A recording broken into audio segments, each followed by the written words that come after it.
Back here after another spring practice, Andrew Allegretta with Coach Foster. It's our first chance to talk a little bit of defense here. And people are going crazy over this bull in the ring drill that you guys are doing, some tech team toughness time. Yeah. What do you coaches like about the drill? Well, I mean, that's what it's all about. We're getting a toughness mentality, and we've had it here for a number of years, but we just want to amp it up. After going 7-6, we've got new people on the staff. We're sending a message that that's not good enough.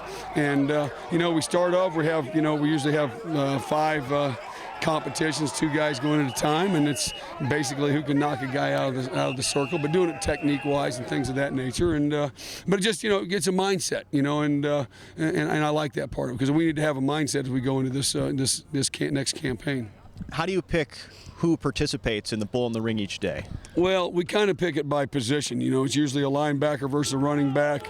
We usually have a couple offensive linemen and a couple defensive linemen. We'll have a DB and a wide receiver, a tight end and a defensive end. So we kind of match them up size-wise and matchup-wise that way. So hopefully it's going to be a fair or an even competition, hopefully.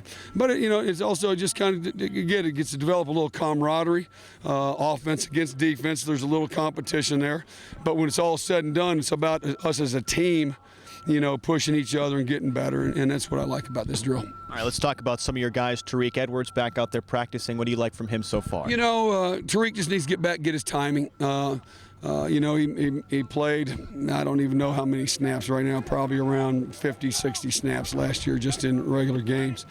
And a big part was him mentally last year, being comfortable with that, his leg situation, and now just getting his timing back and getting him in a little rhythm and, feeling good about the defense so his mind's not tying up his feet, doing those things, getting where, he's taking good angles and, proper leverages in the run game and playing downhill, just getting his timing back, and that's important, and getting in shape. He's a guy that I think really needs to, have a great summer, and obviously I'm counting him on having a great spring, but needs to have a great summer and be in great shape when he comes back in the fall. And that's more than just a 1-week process for him. That's going to be an all spring, as you kind of said, all summer. It's not going to happen for him right away. Yeah, and he's really worked hard this offseason. I'm proud of him for that. And but at the same time now just getting back and playing football again. And like I said, the big thing is just timing. Defense, striking your licks, getting in that good hitting position, exploding up on people, tackling, those type of things, breaking on the ball, getting those rhythms and things of that nature. As far as the scrimmage went on Wednesday night, seems like on the defensive line, one guy that stood out was Chris Harley.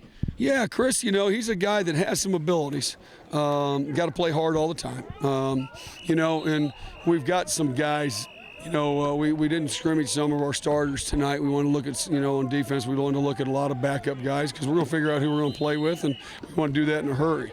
But Chris is a guy that showed some flashes tonight, and he needs to do it all the time. There's got to be consistent. And like everybody, up front, we've got some young guys that have some promise, but, right now they've got to play faster. Their mind's tying up their feet a little bit, but today is day 5, and it's, some of those guys, this is just their 5th practice and really getting into our scheme and our techniques and the effort that the game demands to play at a high level.